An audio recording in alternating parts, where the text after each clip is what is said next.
কইলে তো বিশ্বাস করতি না, আমগো কোচিং ক্লাসের 17টা পোলা আমার পছন্দ করে। তাই নাকি? কেমনে বুঝলি? আরে ওরা সপ্তাহে একদিন হলো আমার দিকে তাকায়, এর লেগে তো আমি বুঝে গেছি ওরা আমার পছন্দ করে। তুই খালি এর দুর্হিন অবাক হয়ে গেছোস? আমগো এলাকার যত সিনিয়র বড় ভাই আছে বেশিরভাগই আমার পছন্দ করে। কেমনে বুঝলাম জানস? আমার দেখলেই জিগাইবো কেমন আছো, ও কেমন আছো জিগানি দেখে তো আমি বুঝে গেছি গা আমার পছন্দ করে।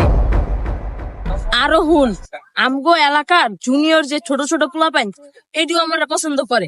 আমার দেখলে এমনি হাসে, ওগো হাসি দেখে তো বুঝে গেছি ওরা আমার পছন্দ করে। ধ্যানে যাইস না। আরো হুন, আমগো এলাকায় একটা দাদা আছে না, 5 তলা বাড়ি আছে যে, হ্যাঁ ও আমারে পছন্দ করে। কেমনে বুঝছি জানোস? একদিন আমার দিকে তাকাই কইতাছে, কয় নাতিন একটা দাদি খুঁজা দিও। আমি তো বুঝা লাইছি আমার পছন্দ করে। দোষ আমি যাইগা। কেন তো যাবি কেন? আমি যে তোর লগে দাঁড়ায় কথা কইতাছি, কখন জানি কবি যে আমিও তোর পছন্দ করি।